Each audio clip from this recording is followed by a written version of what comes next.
لبیک اللہم لبیک، میں حاضر ہوں میرے مولا، میں حاضر ہوں، لبیک لا شریک لک لبیک، تیرا کوئی شریک نہیں مولا، میں حاضر ہوں، ان الحمد والنعمت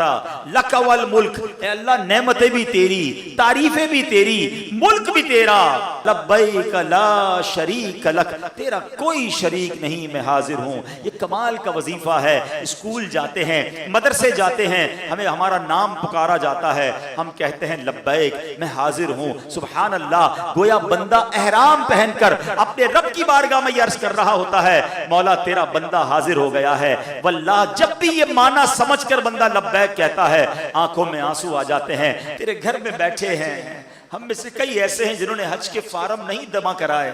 کسی کے پاس پیسے نہیں، کسی کے پاس اسباب نہیں، مگر میرے مولا تیری قدرت میں تو کمی نہیں، تیرے خزانوں میں تو کمی نہیں۔ ہم نہیں جانتے ہماری روح نے حضرت ابراہیم کی اس آواز پر لبیک کہا تھا کہ نہیں، مگر مولا تیرے دربار میں التجا ہے، ہمیں بھی اپنا گھر دکھا دے، اپنے حبیب کا در دکھا دے، ہمیں بھی احرام پہننا نصیب فرما، نصیب عطا کر دے، اور ہمیں بھی لبیک پڑھ کر تیرے گھر کی حاضری نصیب فرما۔ ایسا دن آئے کہ سامان باندھیں، کوئی پوچھے کہاں جا رہے ہو تو ہم کہیں مدینے جا رہے ہیں۔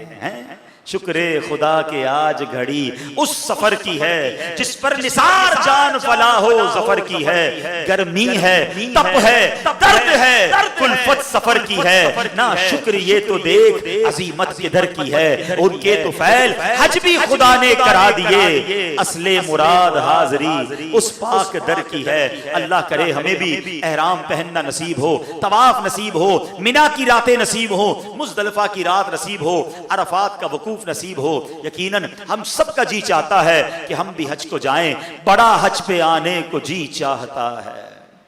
بڑا حج پہ آنے کو جی چاہتا ہے،